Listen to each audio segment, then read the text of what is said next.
তুমি কুফার দিকে প্রত্যাবর্তন করো, তুমি কুফার দিকে যাইবা, কারবালার প্রান্তরে তুমি শহীদ হইবা, আর আমি নানার লোকে তুমি তাড়াতাড়ি মিশে যাইবা। সুবহানাল্লাহ।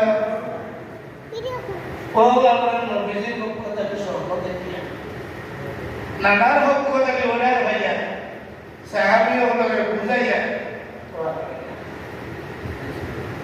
যাইতে যাইতে যে মাঠটি অবস্থান করছিলেন ও মাঠটা কইল কারবালা। এখন এলো চাকরিব মানুষ তো মহিলা আছে, পুরুষ আছে, বাচ্চা আছে, কমপক্ষে একটা বই তো একটা জমি দেখানো বাচ্চা বানাইতে তার সংবিধান সাথে দুইজনে কাঠ কাটা দিলা বলো, তোমরা কাঠ কাটিয়ে আনো, কাঠ কাটিয়ে আনলে ওটাতে ঘর বানানো। এখন এটাকে কাঠের মধ্যে আঘাত করো, সেদ মারো, দেখা যায় রক্ত বারো, সুবহানাল্লাহ, পিতা বারো।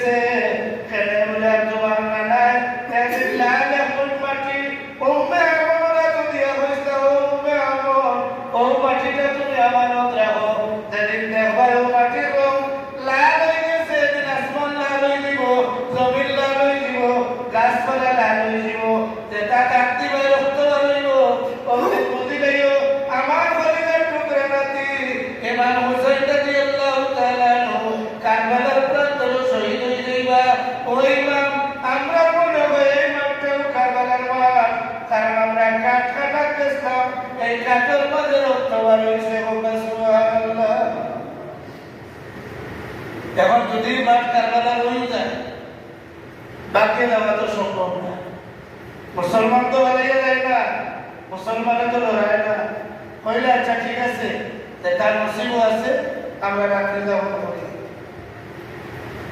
রাইফান হইতে না হইতে এসিতে হল বিদায় কইল কইলে এটা দুর্বল করি লাগু বাদে আগে দুর্বল করি। ঠান্ডাতে নদী আছে, ঘোরার নদী, অবতাকে ভাঙিয়ে নিয়ে অজু করতাম, খাইতা, প্রয়োজন সারতা, আসার যেমন নদীটা বেরোতে দিল সেনাবাহিনী, আর এই নদীটা কিনা করতাম না। এখন বড় বড় তো সহ্য আছে, বহুত ধৈর্য আছে, 1 ঘন্টা 2 ঘন্টা আগাতে যেতে সহ্য হইব। ছোট্ট শিশু আলী আসগর হযরত হুসাইন রাদিয়াল্লাহু তাআলা